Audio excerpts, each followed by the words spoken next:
Breakfast കഴിച്ച് കഴിഞ്ഞാൽ പിന്നെ ഹസ്ബൻഡിന് മിഡ് സ്നാക്കായിട്ട് എന്തെങ്കിലും കൊടുത്തു വിടാറുണ്ട് കേട്ടോ.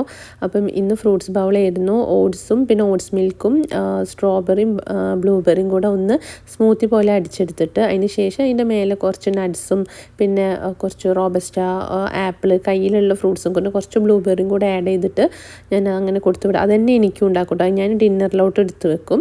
ഹസ്ബൻഡ് അതൊരു മിഡ് സ്നാക്കായിട്ട് കഴിച്ച് പിന്നെ ലഞ്ചിന് വരും കേട്ടോ. ഒരു 3 മണിയൊക്കെ ആകുമ്പോഴാണ് ലഞ്ചിന് പിന്നെ വരിക.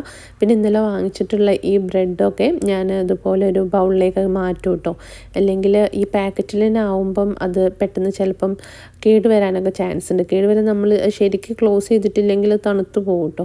അപ്പോൾ ഇതുപോലെ ഒരു ഗ്ലാസ് ജാറിലൊക്കെ ഇട്ട് വെക്കുകയാണെങ്കിൽ നമുക്ക് എടുക്കാനും എളുപ്പമാണല്ലോ എന്ന് വിചാരിച്ചിട്ടാണ് കേട്ടോ. അങ്ങനെ ഇത് നല്ല ടേസ്റ്റുള്ള സാധനമാണ് കേട്ടോ. ഇത് ഐക്യേൻ്റെ അടുത്തുള്ളൊരു ഷോപ്പിൽ നിന്ന് കേട്ടോ വാങ്ങിച്ചിരുന്നത്.